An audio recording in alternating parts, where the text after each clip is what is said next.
Sena ilu preċisament fid-9 ta' Ottubru tal-2018 il-Ministru Ian Borg ftaħar li l-ħin tal-ivvjaġġar bejn il-mini ta' Ħalkirkop u Ħalluqa fis-sigħat bikrin ta' filgħodu naqqas bi 73.3%.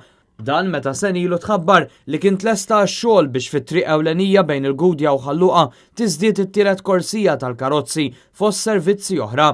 Imma f'ammissjoni li dan ma kien xejn għar ftaħir fieraħ mill-Ministru Ian Borg, issa Infrastructure Malta ħabbret li se tonfoq eluf ta' euro oħra biex tibni flyover u żewġ mini ġodda fiż-żona.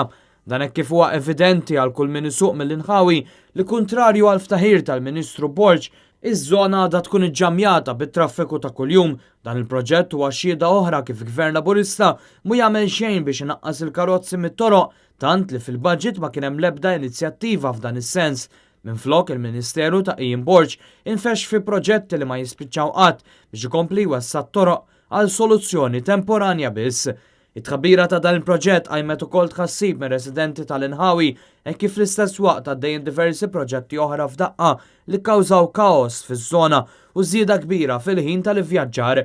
Dan apparti li mhux ċarx se jiġri mill-katakombi ta' Ħalresqun li jinsabu fir-roundabout ta' barra l-Ajruport Internazzjonali ta' Malta u li huma uniċi għal graffiti li jinkludu u li jgħoddu aktar minn 1600 sena.